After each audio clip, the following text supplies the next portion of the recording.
تم کو احساس ہے تمہاری وجہ سے ہمارا کیریئر اور ہماری زندگی کس طرح داؤ پہ لگ گئی تھی؟ یہ دوستی ہوتی ہے، اسے دوستی کہتے ہیں۔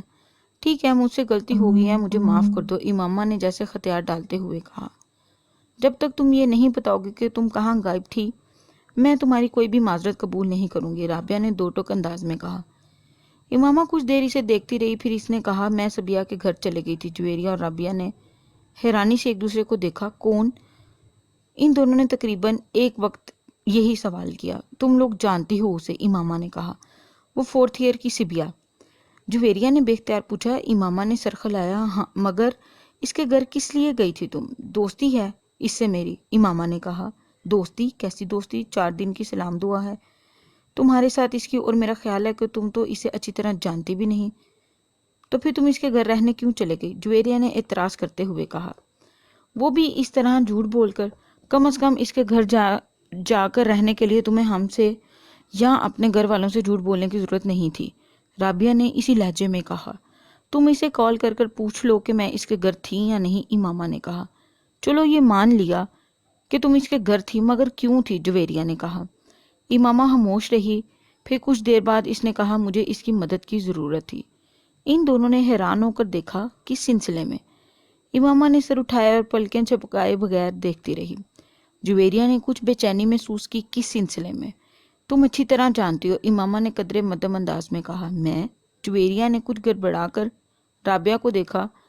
جواب بڑی سنجیدگی سے اس نے اسے دیکھ رہی تھی۔ ہاں، تم تو اچھی طرح جانتی ہو، تم پہیلیاں مت بجواؤ، سیدھی اور صاف بات بتاؤ، جویریہ نے قدرے سخت لہجے میں کہا۔ امامہ سر اٹھا کر خاموشی سے اسے دیکھنے لگی، پھر کچھ دیر بعد شکست خورندہ انداز میں اس نے سر جھکا لیا۔ بتاؤ نا، آخر تمہاری زندگی کی سب سے بڑی خواہش کیا ہے؟ اس دن کالج میں امامہ نے جویریہ سے اصرار کیا۔ جویریہ کچھ دیر اس کا چہرہ دیکھتی رہی۔ میری خواہش ہے کہ تم مسلمان ہو جاؤ۔ امامہ کو جیسے ایک کرنٹ سا لگا۔ اس نے شوق اور بے یقینی کے عالم میں جویریہ کو کہا۔ وہ دھیمے لہجے میں کہتی جا رہی تھی، تم میری اچھی اور گہری دوست ہو کہ مجھے یہ سوچ کر تکلیف ہوتی ہے کہ تم گمراہی کے راستے پر چل رہی ہو، اور تمہیں اس کا احساس تک نہیں ہے۔ نہ صرف تم بلکہ تمہاری پوری فیملی۔ میری خواہش ہے نیک اعمال پر اگر اللہ مجھے جنت بھیجے تو تم میرے ساتھ ہو، لیکن اس کے لیے مسلمان ہونا ضروری ہے۔ امامہ کے چہرے پر ایک کے بعد ایک رنگ آ رہا تھا۔ بہت دیر بعد وہ کچھ بولنے کے قابل ہو سکی۔ میں توقع نہیں کر سکتی جویریہ کہ تم مجھ سے تحریم جیسی باتیں کرو گی، تمہیں تو میں اپنا اچھا دوست سمجھتی ہوں، مگر تم بھی۔ جویریہ نے نرمی سے اس کی بات کاٹ دی۔ تحریم نے تم سے تب کچھ کہا تھا؟ ٹھیک کہا تھا، امامہ پلکیں جھپکائے بغیر اسے دیکھتی رہی۔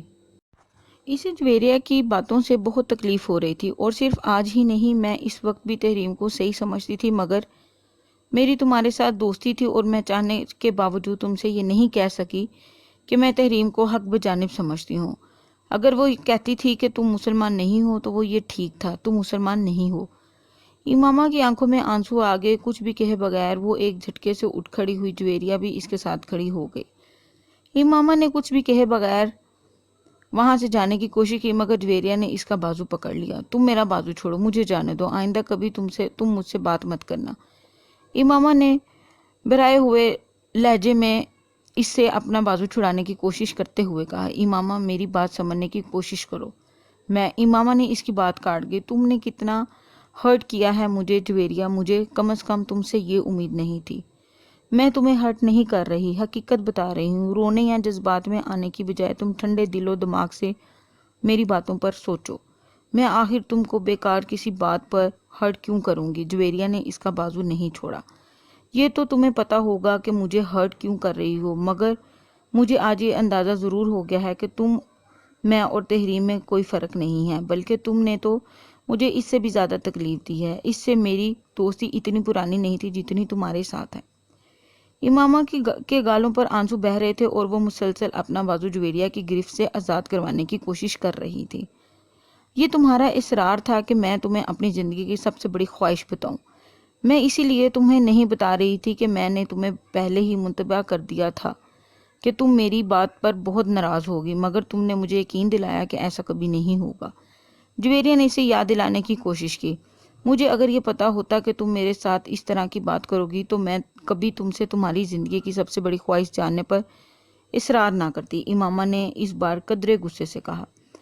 اچھا، میں دوبارہ اس معاملے پر تم سے بات نہیں کروں گی، جویریہ نے قدرے مدافعانہ انداز میں کہا۔ اس سے کیا ہوگا؟ مجھے تو یہ پتہ چل گیا ہے نا کہ تم در حقیقت میرے بارے میں کیا سوچتی ہو۔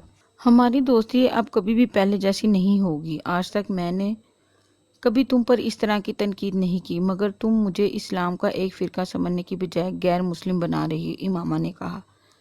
میں اگر ایسا کر رہی ہوں تو غلط نہیں کر رہی۔ اسلام کے تمام فرقے کم از کم یہ ایمان ضرور رکھتے ہیں کہ حضور صلی اللہ علیہ وسلم اللہ کے آخری رسول ہیں اور ان کے بعد نبوت کا سلسلہ ختم ہو چکا ہے۔ اس بار جویریہ کو بھی غصہ آ گیا۔ مائنڈ یور لینگویج، امامہ بھی بڑک اٹھی۔ میں تمہیں حقیقت بتا رہی ہوں امامہ، اور میں ہی نہیں، یہ بات سب لوگ جانتے ہیں کہ تمہاری فیملی نے روپے کے اصول کے لیے مذہب بدلا ہے۔ امامہ، میری باتوں پر اتنا ناراض ہونے کی ضرورت نہیں ہے، ٹھنڈے دل اور دماغ سے سوچو۔ امامہ نے جویریہ کی بات کاٹ دی۔ مجھے ضرورت نہیں ہے تمہاری کسی بھی بات پر ٹھنڈے دل و دماغ سے غور کرنے کی۔ میں جانتی ہوں حقیقت کیا ہے اور کیا ہے تم نہیں جانتی، یہی افسوسناک بات ہے، جویریہ نے کہا۔ امامہ نے جواب میں کچھ کہنے کی بجائے اس بار بہت زور سے جھٹکے سے اپنا بازو چھڑوا لیا اور تیز قدموں کے ساتھ وہاں سے چل پڑی۔ اس بار جویریہ نے اس کے پیچھے جانے کی کوشش نہیں کی، وہ کچھ افسوس اور پریشانی سے اسے دور جاتے دیکھتی رہی۔ امامہ اس طرح ناراض نہیں ہوتی تھی جس طرح وہ آج ہو گئی تھی، اور یہی بات جویریہ کو پریشان کر رہی تھی۔ واقعے سے شروع ہوا تھا۔ امامہ اس وقت میٹرک کی اسٹوڈنٹ تھی اور تحریم اس کی اچھی دوستوں میں سے ایک تھی۔ وہ لوگ کئی سال اکٹھے تھے اور نہ صرف ایک ہی اسکول میں پڑھتے تھے بلکہ ان کی فیملیز بھی ایک دوسرے کو بہت اچھی طرح جانتی تھی۔ اپنی فرینڈز میں سے امامہ کی سب سے زیادہ دوستی تحریم اور جویریہ سے تھی، مگر اسے حیرت ہوتی تھی کہ اتنی گہری دوستی ہونے کے باوجود جویریہ اور تحریم اس کے گھر آنے سے کتراتی تھی۔ امامہ ہر سال اپنی سالگرہ پر انہیں انوائٹ کرتی اور اکثر وہ اپنے گھر پر ہونے والی دوسری تقریبات میں بھی انہیں مدعو کرتی۔ وہ گھر سے اجازت نہ ملنے کا بہانہ بنا دیتی۔ چند بار امامہ نے خود ان دونوں کے والدین سے اجازت لینے کے لیے بات کی، لیکن اس کے بے تحاشا اصرار کے باوجود ان دونوں کے والدین انہیں اس کے گھر آنے کی اجازت نہ دیتے۔ ان سے اس رویے کی کچھ شاکی ہو کر اس نے اپنے والدین سے شکایت کی۔ تمہاری یہ دونوں فرینڈز سید ہیں، یہ لوگ عام طور پر ہمارے فرقہ کو پسند نہیں کرتے، اس لیے ان دونوں کے والدین انہیں ہمارے گھر نہیں آنے دیتے، ایک بار اس کی امی نے اس کی شکایت پر کہا۔ یہ کیا بات ہوئی؟ ہمارے فرقے کو کیوں کوئی پسند نہیں کرتا؟ امامہ کو اس بات کا تعجب ہوا۔ اب یہ تو وہی لوگ بتا سکتے ہیں کہ ہمارے فرقے کو کیوں پسند نہیں کرتے، یہ تو ہمیں غیر مسلم بھی کہتے ہیں، اس کی امی نے کہا۔ کیوں غیر مسلم کہتے ہیں؟ ہم تو غیر مسلم نہیں ہیں، امامہ نے کچھ الجھ کر کہا۔ ہاں بالکل، ہم مسلمان ہیں، مگر یہ لوگ ہمارے نبی پر یقین نہیں رکھتے، اس کی امی نے کہا۔ کیوں؟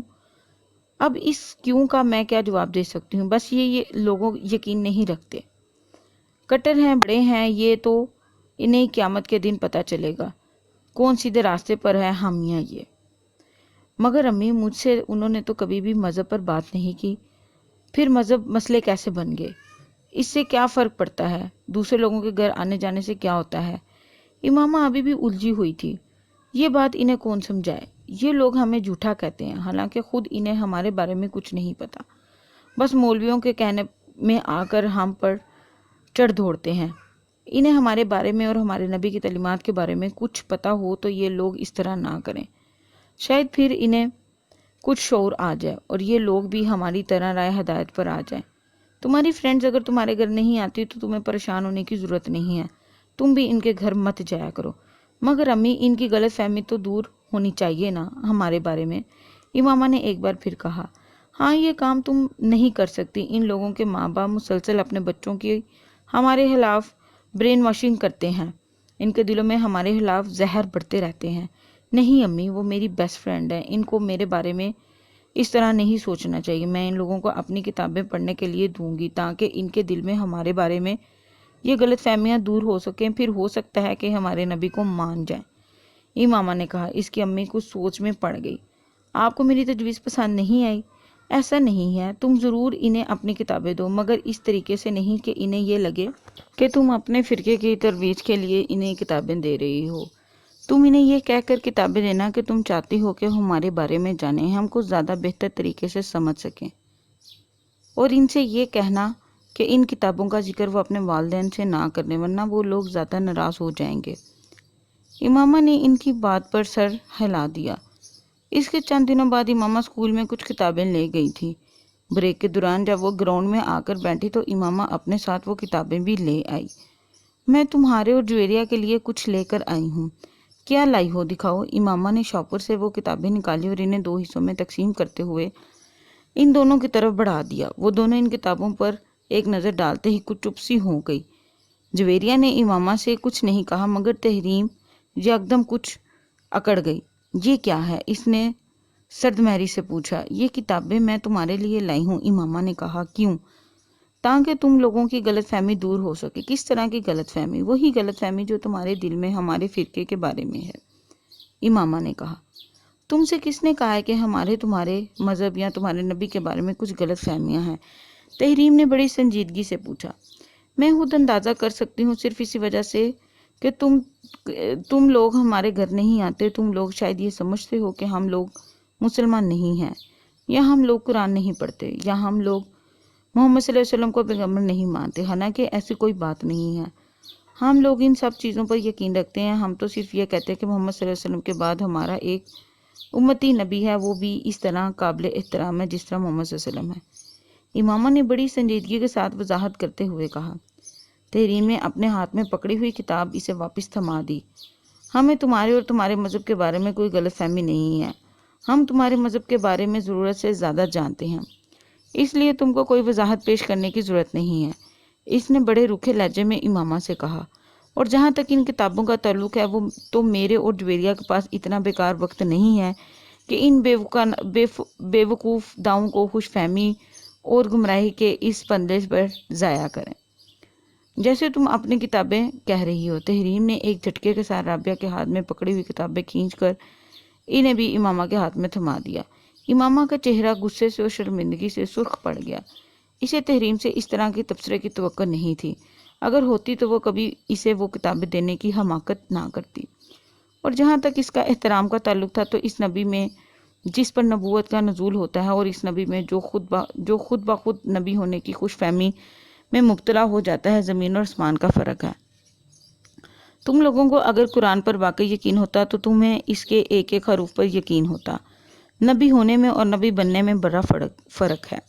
تحریم، تم میری اور میرے فرقے کی بے عزتی کر رہی ہو، امامہ نے آنکھوں میں امڑتے ہوئے آنسوؤں کے ساتھ کہا۔ میں کسی کی بے عزتی نہیں کر رہی، میں صرف حقیقت بیان کر رہی ہوں۔ وہ اگر تمہیں بے عزتی لگتی ہے تو میں اس کے بارے میں کچھ نہیں کہہ سکتی، تحریم نے 2 ٹوک انداز میں کہا۔ روزہ رکھنے میں اور بھوکے رہنے میں بڑا فرق ہوتا ہے۔ قرآن پڑھنے اور اس پر ایمان لانے میں بھی بڑا فرق ہے۔ بہت سارے عیسائی اور ہندو بھی اسلام کے بارے میں جاننے کے لیے قرآن پاک پڑھتے ہیں، تو کیا انہیں مسلمان مان لیا جاتا ہے؟ اور بہت سے مسلمان بھی دوسرے مذہب کے بارے میں جاننے کے لیے دوسری الہامی کتابیں پڑھتے ہیں، تو کیا وہ غیر مسلم ہو جاتے ہیں؟ اور تم لوگ اگر حضور صلی اللہ علیہ وسلم کو پیغمبر مانتے ہو تو کوئی احسان نہیں کرتے۔ تم ان کی نبوت کو جھٹلاؤ گے تو اور کیا جھٹلاؤ گے؟ پھر تو انجیل کو بھی جھٹلانا پڑے گا جس میں حضور صلی اللہ علیہ وسلم کی نبوت کی خوشخبری دی گئی ہے۔ پھر تو توریت کو بھی جھٹلانا پڑے گا جس میں ان کی نبوت کی بات کی گئی ہے۔ اور پھر قرآن پاک کو بھی جھٹلانا پڑے گا جو محمد صلی اللہ علیہ وسلم کو آخری نبی قرار دیتا ہے۔ اور سب سے بڑی بات یہ ہے کہ اگر تمہارے نبی صلی اللہ علیہ وسلم کی نبوت کو جھٹلاتا تو وہ ان کے منظر کی کیا ہے؟ وہ نبوت کا دعویٰ کرنے سے پہلے کئی سال عیسائی پادریوں سے محمد صلی اللہ علیہ وسلم کی نبوت اسلام کے آخری دین ہونے پر یقین رکھتا تھا۔ اس لیے امامہ ہاشم، تم ان چیزوں کے بارے میں بحث کرنے کی کوشش مت کرو جن کے بارے میں تمہیں سیرے سے کچھ پتہ ہی نہیں ہے۔ تمہیں نہ ان مذہب کے بارے میں پتہ ہے جس پر تم چل رہی ہو، اور نہ اس کے بارے میں جس پر تم بات کر رہی ہو، تحریم نے 2 ٹوک انداز میں کہا۔ اور میں ایک چیز بتا دوں تمہیں، دین میں کوئی جبر نہیں ہوتا۔ تم لوگ محمد صلی اللہ علیہ وسلم کی نبوت سے ختمی ہونے کا انکار کرتے ہو تو ہمارے پیغمبر صلی اللہ علیہ وسلم کو کوئی فرق نہیں پڑتا، مگر ہم محمد صلی اللہ علیہ وسلم کی نبوت پر یقین رکھتے ہیں، امامہ نے اس بات پر زور دیتے ہوئے کہا۔ تو پھر ہم بھی انجیل پر یقین رکھتے ہیں، اسے الہامی کتاب مانتے ہیں، حضرت عیسیٰ علیہ السلام پر نبوت کا یقین رکھتے ہیں، تو کیا ہم کرسچن ہیں؟ اور ہم تو حضرت موسیٰ علیہ السلام، حضرت داؤد علیہ السلام کی نبوت پر بھی یقین رکھتے ہیں، تو کیا ہم پھر یہودی ہیں؟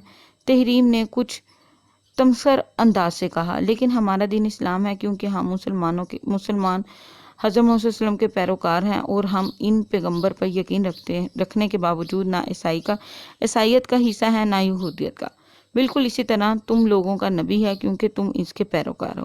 ویسے تم لوگ تو ہمیں بھی مسلمان نہیں سمجھتے۔ ابھی تم اصرار کر رہی تھی تم اسلام کا ایک فرقہ ہو، جبکہ تمہارے نبی اور اس کے بعد آنے والی تمہاری جماعت کے تمام لیڈرز کا دعویٰ یہ ہے کہ جو مرزے کی نبوت پر یقین نہیں رکھتا وہ مسلمان نہیں ہوتا۔ تو اسلام سے تو تم لوگ تمام مسلمانوں کو پہلے ہی خارج کر چکے ہو۔ ایسا کچھ بھی نہیں ہے، میں نے ایسا کب کہا؟ امامہ نے قدرے لڑکھڑائے ہوئے لہجے میں کہا۔ تو پھر تم اپنے والد صاحب سے ذرا اس معاملے کو ڈسکس کرنا، وہ تمہیں خاصی اپ ٹو ڈیٹ انفارمیشن دیں گے اس بارے میں تمہارے مذہب کے ہاتھ سے سرکردہ رہنما ہیں۔ وہ تحریم نے کہا، اور یہ کتابیں تم ہمیں پیش کر رہی ہو انہیں خود پڑھا ہے؟ تم نے نہیں پڑھا ہوگا ورنہ تمہیں پتہ ہوتا کہ ان سرکردہ رہنماؤں کے بارے میں۔ جویریہ تحریم کی ساری گفتگو کے دوران خاموش رہی، وہ صرف کن خیالوں سے اور کن اکھیوں سے امامہ کی طرف دیکھتی رہی۔ اللہ تعالیٰ کہتا ہے کہ محمد صلی اللہ علیہ وسلم ان کے آخری نبی ہیں اور میرے پیغمبر صلی اللہ علیہ وسلم اس پر گواہی دیتے ہیں کہ وہ اللہ کے آخری نبی ہیں، اور میری کتاب مجھ پر یہ دونوں باتیں بہت واضح اور صاف اور دو ٹک انداز میں پہنچا دیتی ہیں۔ تو پھر مجھے کسی اور شخص کی ثبوت اور اعلان کی ضرورت نہیں سمجھتے۔ تحریم نے ایک لفظ پر زور دیتے ہوئے کہا، بہتر ہے تم اپنے مذہب کو یا ہم میرے مذہب کو زیر بحث لانے کی کوشش نہ کرو۔ اتنے سالوں سے دوستی چل رہی ہے، چلنے دو۔ جہاں تک تمہارے گھر نہ آنے کا تعلق ہے تو ہاں یہ بالکل ٹھیک ہے کہ میرے والدین کو تمہارے گھر آنا پسند نہیں۔ یہاں اسکول میں تم سے دوستی اور بات ہے، بہت سے لوگوں سے دوستی ہوتی ہے اور ہماری اور دوستی میں اور عام طور پر مذہب آڑے نہیں آتا، لیکن گھر میں آنا جانا کچھ مختلف چیزیں ہیں۔ انہیں شاید میری کسی عیسائی یا یہودیت یا دوست کے گھر جانے پر اعتراض نہ ہو، لیکن تمہارے گھر جانے پر ہے، کیونکہ وہ لوگ اپنے مذہب کو مانتے ہیں اور اپنے آپ کو مسلمان نہیں کہتے۔ جس مذہب سے تعلق ہوتا ہے وہی بتاتے ہیں، اور یہ بھی حقیقت ہے کہ جتنا تم لوگوں کو ناپسند کیا جاتا ہے اتنا ان لوگوں کو نہیں کیا جاتا، کیونکہ تم لوگ صرف پیسے کے حصول اور اچھے مستقبل کے لیے یہ نیا مذہب اختیار کر ہمارے دین میں گھسنے کی کوشش کر رہے ہو، مگر کرسچن، یہودی، ہندو ایسا نہیں کرتے۔ امامہ نے بے اختیار اسے ٹوکا۔ کس پیسے کی بات کر رہی ہو تم ہماری فیملی کو جانتی ہو؟ ہم لوگ شروع سے ہی بہت امیر ہیں، ہمیں کون سا پیسہ روپیہ مل رہا ہے اس مذہب پر رہنے کے لیے؟ ہاں تم لوگ اب بڑے خوشحال ہو، مگر شروع سے تو ایسے نہیں تھے۔ تمہارے دادا مسلمان مگر غریب تھے، وہ کاشتکاری کرتے تھے اور ایک چھوٹے سے کاشتکار تھے۔ ربوہ سے کچھ فاصلے پر ان کی تھوڑی بہت زمین تھی، اور پھر تمہارے تایا نے اپنے کسی دوست کے توت سے وہاں جانا شروع کر دیا اور یہ مذہب اختیار کر لیا اور بے تحاشا امیر ہو گئے کیونکہ انہیں وہاں بہت زیادہ پیسہ ملا۔ پھر آہستہ آہستہ تمہارے والد اور تمہارے چچا نے بھی اپنا مذہب بدل لیا۔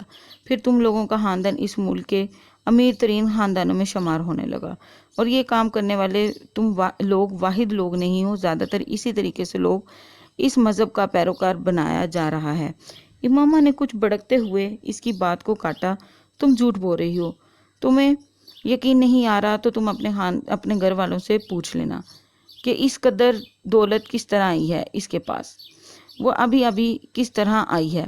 تمہارے والد اس مذہب کی تبلیغ کرتے ہیں، ہر سال لاکھوں ڈالرز آتے ہیں انہیں، غیر ملکی مشینز اور این جی اوز ہیں۔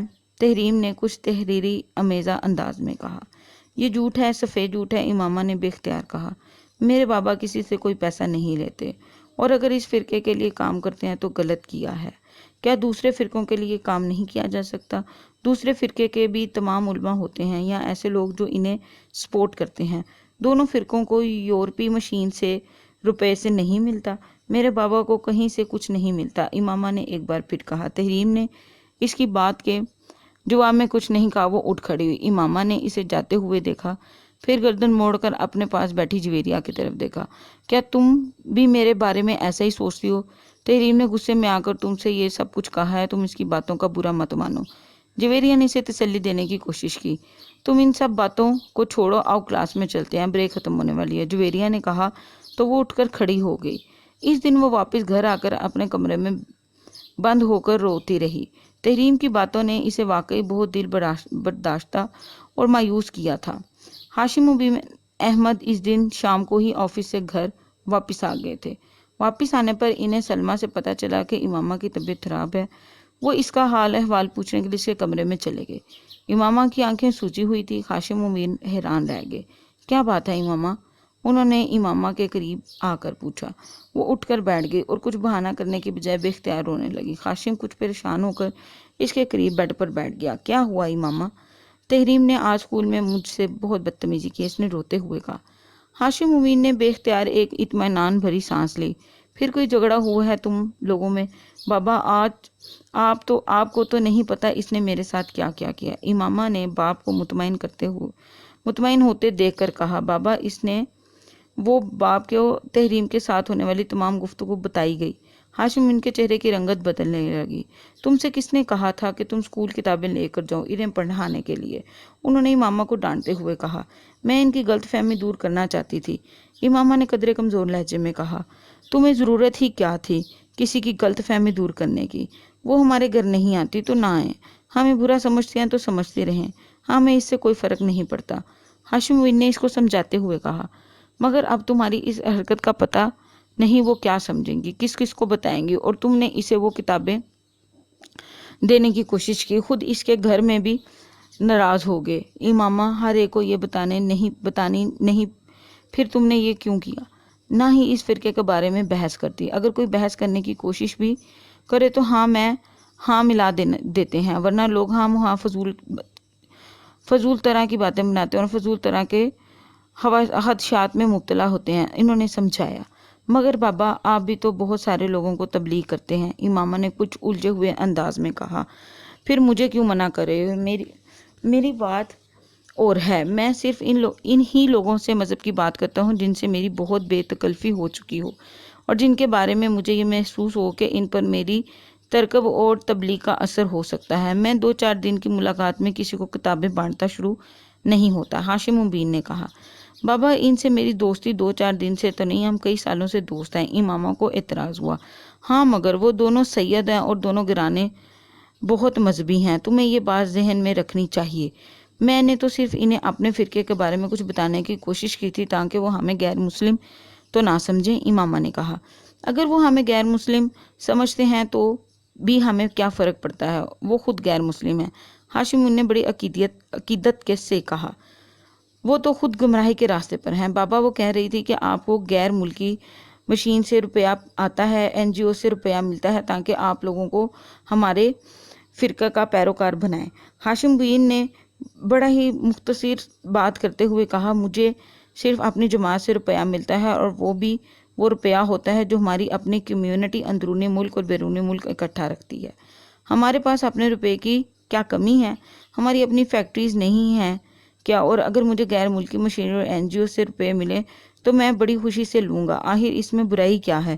دین کی خدمت کر رہا ہوں، جہاں تک اپنے مذہب کی تبلیغ کی بات ہے تو اس میں کیا برائی ہے؟ اگر اس ملک میں عیسائیت کی تبلیغ ہو سکتی ہے تو ہمارے فرقے کی کیوں نہیں؟ ہم تو ویسے بھی اسلام کا ایک فرقہ ہیں، لوگوں کو راہ راست اور راہ ہدایت لانے کی کوشش میں مصروف ہیں، ہاشم نے بڑی تفصیل کے ساتھ بتایا۔ مگر تم لوگوں سے اس معاملے پر بات مت کیا کرو، اس بحث مباحثے کا کوئی فائدہ نہیں، ابھی ہم لوگ اقلیت میں ہیں، جب اکثریت میں ہو جائیں گے تو پھر اس طرح کے لوگ اتنی بے خوفی کے ساتھ اس طرح بڑھ چڑھ کر بات نہیں کر سکیں گے، پھر وہ اس طرح ہماری تذلیل کرتے ہوئے ڈریں گے، مگر فی الحال ایسے لوگوں کے منہ نہیں لگنا چاہیے۔ بابا آئین میں ہمیں اقلیت اور غیر مسلم کیوں قرار دیا گیا ہے؟ جب ہم اسلام کا ایک فرقہ ہیں تو پھر انہوں نے ہمیں غیر مسلم کیوں ٹھہرایا؟ امامہ کو تحریم کی کہی ہوئی ایک اور بات یاد آ گئی، یہ سب مولویوں کی کارستانیاں تھی، اپنے مقاصد کے حصول کے لیے وہ ہمیں ہمارے خلاف اکٹھے کرتے گئے، ہماری تعداد بھی زیادہ ہو جائے گی تو ہم بھی اپنی مرضی کے قوانین بنائیں گے اور اس طرح کی تمام ترمیمات کو آئین سے ہٹا دیں گے، ہاشم نے پرجوش انداز میں کہا۔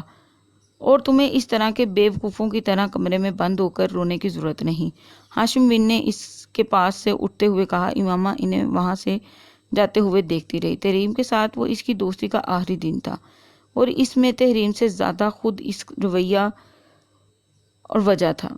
وہ تحریم کی باتوں سے اس حد تک دل برداشتہ ہوئی کہ اب تحریم کے ساتھ دوبارہ پہلے جیسے تعلقات قائم رکھنا اس کے لیے مشکل ہو گیا تھا۔ خود تحریم نے بھی اس کی خاموشی کو پھیلانگتیاں توڑنے کی کوشش نہیں کی۔ ہاشم مبین احمد احمدی جماعت کے سرکردہ رہنما میں سے ایک تھے۔ ان کے بڑے بھائی عاظم مبین احمد میں بھی جماعت کے اہم رہنما میں سے ایک تھے۔ ان کے پورے خاندان میں سے چند ایک کو چھوڑ کر باقی تمام افراد بہت سال پہلے اس وقت قادیانیت اختیار کر گئے تھے جب عاظم مبین احمد نے اس کام کا آغاز کیا تھا۔ جن لوگوں نے قادیانیت اختیار نہیں کی وہ باقی لوگوں سے قطع تعلق کر چکے تھے۔ اپنے بڑے بھائی اعظم مبین کے نقش قدم پر چلتے ہوئے ہاشم مبین نے بھی یہ مذہب اختیار کر لیا۔ اعظم مبین ہی کی طرح انہوں نے اپنے مذہب کے فروغ اور تبلیغ کے لیے کام کرنا شروع کر دیا۔ 10-15 سالوں میں وہ دونوں بھائی اس تحریک کے سرکردہ رہنماؤں میں شمار ہونے لگے۔ اس کی وجہ سے انہوں نے بے تحاشا پیسہ کمایا اور اس پیسے سے انہوں نے سرمایہ کاری بھی کی، مگر ان کی آمدنی کا بڑا ذریعہ تحریک کی تبلیغ کے لیے میسر ہونے والے فنڈ ہی تھے۔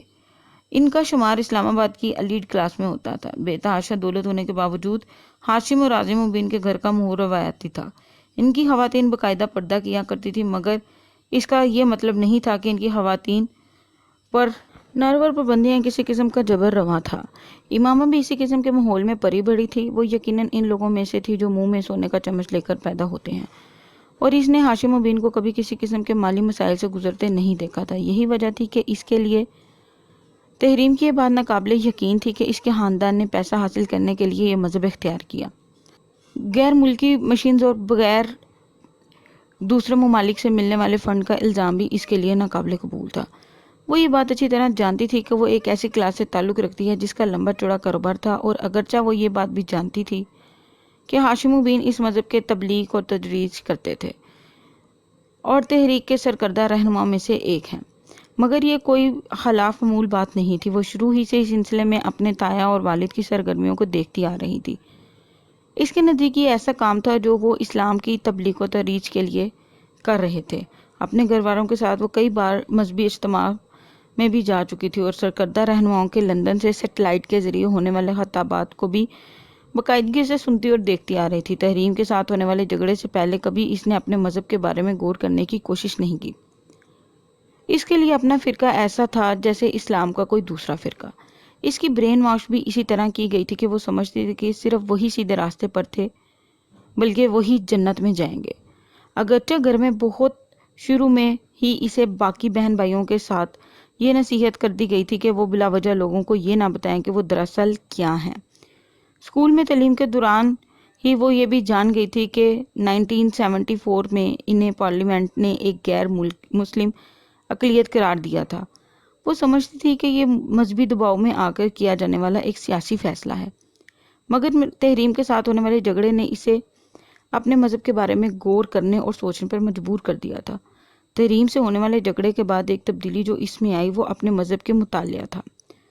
تبلیغی مواد کے ساتھ وہ ان کتابوں کے علاوہ جنہیں اس مذہب کے ماننے والے مقدس سمجھتے تھے، اس نے اور بھی کتابوں کا مطالعہ کرنا شروع کر دیا، اور بنیادی طور پر اسی زمانے میں اس کی الجھنوں کا آغاز ہوا۔ مگر کچھ عرصہ مطالعہ کے بعد اس نے ایک بار پھر ان الجھنوں اور اضطراب کو اپنے ذہن کے جھٹک دیا۔ میٹرک کے فوراً بعد ازدیس سے اس کی منگنی ہو گئی۔ وہ عاظم مبین کا بیٹا تھا۔ یہ اگرچہ کوئی محبت کی منگنی نہیں تھی، مگر اس کے باوجود امامہ اور ازید کی پسند اس رشتے کا باعث بنی تھی۔ نسبت طے ہونے کے بعد ازید کے لیے امامہ کے دل میں خاص جگہ بن گئی تھی۔ اپنی پسند کی شخص سے نسبت کے بعد اس کا دوسرا ٹارگٹ میڈیکل میں ایڈمیشن تھا، اور اسے اس کے بارے میں زیادہ فکر نہیں تھی۔ وہ جانتی تھی کہ اس کے باپ کی پہنچ اتنی ہے کہ اگر وہ میرٹ پر نہ بھی ہوئی تب بھی وہ اسے میڈیکل کالج میں داخلہ کروا سکتے ہیں، اور اگر یہ ممکن نہ ہوتا تو بھی وہ بیرون ملک جا کر میڈیکل تعلیم حاصل کر سکتی تھی۔ تم پچھلے کچھ دنوں سے بہت پریشان ہو، کوئی پرابلم ہے؟ وسیم نے اس رات امامہ سے پوچھا۔ وہ پچھلے کچھ دنوں سے بہت زیادہ خاموش اور الجھی نظر آ رہی ہیں۔ نہیں، ایسی تو کوئی بات نہیں ہے، تمہارا وہم ہے۔ امامہ نے مسکرانے کی کوشش کی۔ خیر، وہم تو نہیں، کوئی نہ کوئی بات ہے ضرور۔ تم بتانا نہیں چاہتی تو اور بات ہے، وسیم نے سر جھٹکتے ہوئے کہا۔ وہ امامہ کے ڈبل بیڈ پر اس سے کچھ فاصلے پر لیٹا ہوا تھا، اور وہ اپنی فائل میں رکھے نوٹس الٹ پلٹ کر رہی تھی۔ وسیم کچھ دیر اس کے ساتھ رہا اور اس کے جواب کا انتظار کرتا رہا۔ پھر اس نے ایک بار اسے مخاطب کیا۔ میں نے ٹھیک کہا نا، تم بتانا نہیں چاہتی؟ ہاں میں فی الحال بتانا نہیں چاہتی، امامہ نے ایک گہرا سانس لے کر اعتراف کیا۔ بتا دو، ہو سکتا ہے میں تمہاری مدد کر سکوں، وسیم نے اسے اکسایا۔ وسیم میں خود تمہیں بتا دوں گی مگر فی الحال نہیں، اور اگر مجھے مدد کی ضرورت ہوگی تو میں خود تم سے کہوں گی، اس نے اپنی فائل بند کرتے ہوئے کہا۔ ٹھیک ہے، جیسے تمہاری مرضی، میں تو صرف تمہاری مدد کرنا چاہتا تھا۔ وہ بیڈ سے اٹھ گیا۔ وسیم کا اندازہ بالکل ٹھیک تھا، وہ واقعی جویریہ کے ساتھ اس دن ہونے والے جھگڑے کے بعد پریشان تھی۔ اگرچہ جویریہ نے اگلے دن اس سے معذرت کر لی مگر اس کی الجھن اور اضطراب میں کوئی کمی نہیں آئی۔ جویریہ کی باتوں نے اسے بہت پریشان کر دیا۔ 1.5 سال پہلے تحریم کے ساتھ ہونے والا جھگڑا اسے ایک بار پھر یاد آنے لگا تھا، اور اس کے ساتھ ہی اپنے مذہب کے بارے میں ابھرنے والے سوال اور الجھنیں بھی، جو اس نے اپنے مذہب کا تفصیلی مطالعہ کرنے کے بعد اپنے ذہن میں محسوس کی تھی۔ جویریہ نے کہا، میری زندگی کی سب سے بڑی خواہش یہ ہے کہ کاش تم مسلمان ہوتی۔ مسلمان ہوتی؟ وہ عجیب سی بے یقینی میں مبتلا ہوگی۔ کیا میں مسلمان نہیں ہوں؟ کیا میری بہترین دوست بھی مجھے مسلمان نہیں مانتی؟ کیا یہ سب کچھ صرف اس پروپیگنڈا کی وجہ سے ہے جو ہمارے بارے میں کیا جاتا ہے؟ آخر ہمارے ہی بارے میں یہ سب کچھ کیوں کہا جاتا ہے؟ کیا ہم واقعی ہی کوئی غلط کام کر رہے ہیں، کسی غلط عقیدے کو اختیار کر بیٹھے ہیں؟ مگر یہ کیسے ہو سکتا ہے؟ آخر میرے گھر والے ایسا کیوں کریں گے، اور پھر ہماری ساری کمیونٹی ایسا کیوں کرے گی؟ اور شاید یہ ان سوالوں سے نجات پانے کی ایک کوشش تھی کہ ایک ہفتے کے بعد اس نے ایک بڑے عالم دین کی قرآن پاک کی تفسیر خریدی۔ وہ جاننا چاہتی تھی کہ اس کے بارے میں دوسرے فریق کا موقف کیا ہے۔ قرآن پاک کا ترجمہ وہ اس سے پہلے بھی پڑھتی رہتی تھی مگر وہ تحریف شدہ حالت میں تھا۔ اسے اس سے پہلے اس بات کا یقین نہیں تھا کہ قرآن وہ پڑھتے ہیں اور اس میں کچھ جگہوں پر کچھ تبدیلیاں کی گئی ہیں، مگر اس مشہور عالم دین کی تفسیر پڑھنے کے دوران اسے ان تبدیلیوں کے بارے میں معلوم ہو گیا اور جو ان کے اپنے قرآن میں موجود تھی۔ اس نے یکے بعد دیگر مختلف فرقوں کے اداروں کی شائع ہونے والی قرآن پاک کے نسخوں کو دیکھا۔ ان میں سے کسی میں بھی کوئی تبدیلی نہیں تھی جو خود ان کے قرآن میں موجود تھی، جبکہ مختلف فرقوں کی تفاسیر میں بہت زیادہ فرق ہوتا تھا۔ جو وہ اپنے مذہب اور اسلام کا تقابلی مقابلہ کرتی رہی، اس کی پریشانی میں اضافہ ہو رہا تھا۔ ہر تفسیر میں آخر نبی پیغمبر صلی اللہ علیہ وسلم کو ہی ٹھہرایا گیا تھا، کہیں بھی کسی بھی ذلی یا امتی نبی کا کوئی ڈھانچہ چھپا اشارہ بھی موجود نہیں تھا۔ مسیحوں کی حقیقت بھی ان کے سامنے آ گئی تھی۔ اپنے مذہبی رہنما کی جھوٹی پیش گوئیوں میں اور حقیقت میں ہونے والے واقعات کا تضاد اسے اور بھی زیادہ چبھنے لگا تھا۔ اس کے مذہبی رہنما نے نبوت کا دعویٰ دینے سے پہلے جن پیغمبر کے بارے میں سب سے زیادہ غیر مہذب زبان استعمال کی تھی وہ خود حضرت عیسیٰ علیہ السلام ہی تھے، اور بعد میں نبوت کا جھوٹا دعویٰ کرنے سے پہلے یہ کہا تھا کہ حضرت عیسیٰ علیہ السلام کی روح کا حلوال ان کے اندر ہو گیا ہے، اور اگر اس دعوے کی سچائی کو مان بھی لیا جاتا تو حضرت عیسیٰ علیہ السلام اپنے دوبارہ نزول کے بعد 40 سال تک زندہ رہتے، اور پھر جب ان کا انتقال ہوا تو اسلام پوری دنیا پر غالب پا چکا تھا۔ مگر ان رہنما کی وفات کے بعد دنیا میں اسلام کا غلبہ، اور تو ایک طرف خود ہندوستان میں مسلمان آزادی جیسی نعمت کے لیے ترس رہے تھے۔ امامہ کو اپنے مذہبی رہنما کی گفتگو کے اس انداز پر بڑا تعجب ہوا جو اس نے اپنی مختلف کتابوں میں اپنے مخالفین یا دوسرے انبیاء کرام کے اختیار کیا تھا۔ کیا کوئی نبی اس طرح کی زبان استعمال کر سکتا ہے جس طرح اس نبوت کے دعویٰ کرنے والے نے کی تھی؟ بہت غیر محسوس انداز میں اس کا دل اپنے مذہب، لیکچر اور مقدس کتابوں سے اچاٹ ہونے لگا۔ پہلے جیسا یقین تو ایک طرف اسے سرے سے ہی ان کی صداقت پر شبہ ہونے لگا۔ اس نے جویریہ سے یہ ذکر نہیں کیا تھا کہ وہ اب اپنے مذہب سے ہٹ کر دوسری کتابوں کو پڑھنے لگی ہے۔ اس کے گھر میں بھی کسی کو یہ اندازہ نہیں ہوا کہ وہ کس قسم کی کتابیں لا کر گھر میں پڑھتی رہتی ہے۔ اس نے انہیں اپنے کمرے میں بہت حفاظت سے چھپا کر رکھا ہوا تھا۔ صرف ایک دن ایسا ہوا کہ وسیم اس کے کمرے میں آ کر اس کی کتابوں میں سے کوئی کتاب ڈھونڈنے لگا۔ وسیم کے ہاتھ سب سے پہلے قرآن مجید کی وہی تفسیر لگی تھی اور وہ جیسے دم بہودہ رہ گیا۔ یہ کیا ہے امامہ؟ اس نے مڑ کر تعجب سے پوچھا۔ امامہ نے سر اٹھا کر اسے دیکھا اور دھک سے رہ گئی۔ یہ قرآن کی تفسیر ہے۔ اس نے یکدم اپنی زبان میں ہونے والی لڑکھڑاہٹ پر قابو پاتے ہوئے کہا، میں جانتا ہوں مگر یہ یہاں کیا کر رہی ہے؟ کیا تم اسے خرید کر لائی ہو؟ وسیم نے بڑی سنجیدگی کے ساتھ پوچھا۔ ہاں میں اسے خرید کر لائی ہوں، مگر تم اتنا پریشان کیوں ہو رہے ہو؟ بابا کو پتہ چلے گا تو وہ کتنا غصہ کریں گے، تمہیں اندازہ ہے؟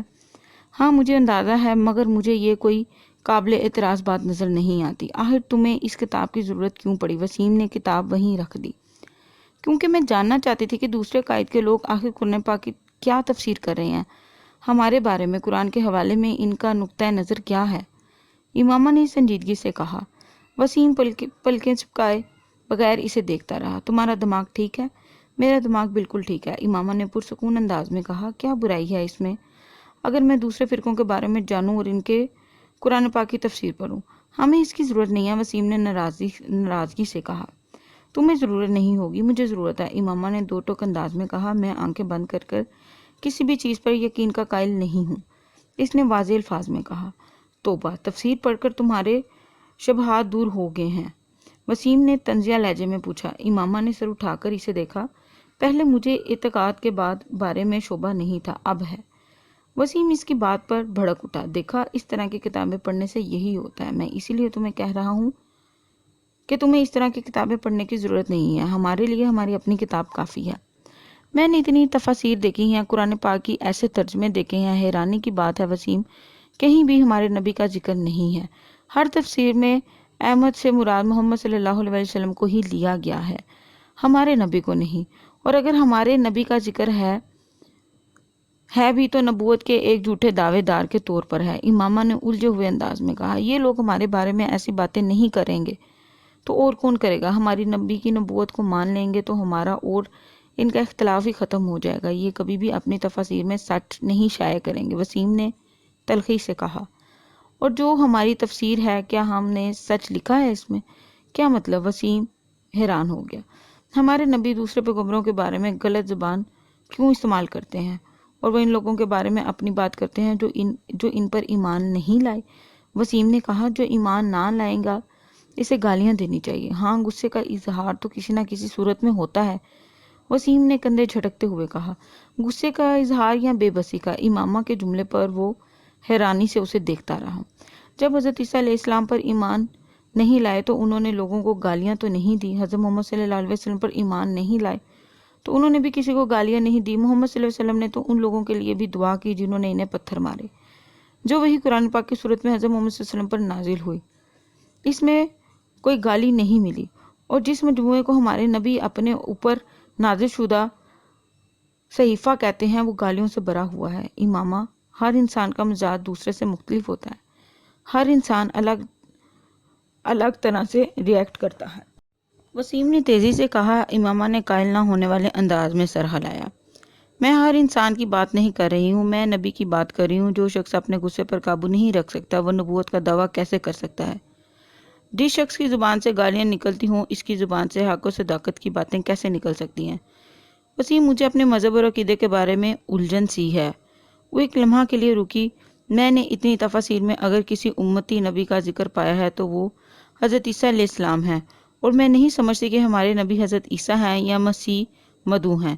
نہیں، یہ وہ نہیں ہیں جن کے آنے کے بارے میں قرآن پاک میں ذکر ہے۔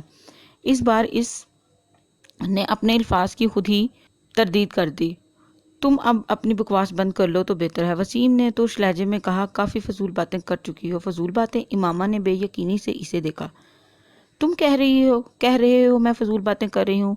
مسجد اقصیٰ اگر ہمارے شہر میں ہے تو پھر اتنے سینکڑوں سالوں سے فلسطین میں مسجد اقصیٰ ہے، وہ کیا ہے؟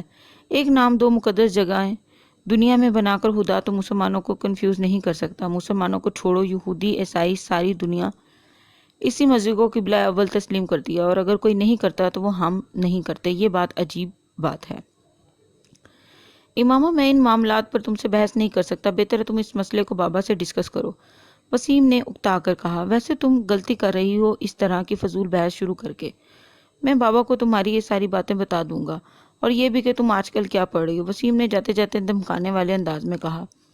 وہ کچھ سوچ کر الجھے ہوئے انداز میں اپنے ہونٹ کاٹنے لگی۔ وسیم کچھ دیر ناراضی کا اظہار کر کے کمرے سے باہر چلا گیا۔ وہ اٹھ کر کمرے میں ٹہلنے لگی۔ وہ ہاشم مبین سے ڈرتی تھی اور جانتی تھی کہ وسیم ان سے اس بات کا ذکر ضرور کرے گا۔ وہ ان کے رد عمل سے خوف زدہ تھی۔ وسیم نے ہاشم مبین کو امامہ کے ساتھ ہونے والی بحث کے بارے میں بتا دیا تھا، مگر اس سے پہلے ایسی باتوں کو سینسر کر دیا جس پر ہاشم مبین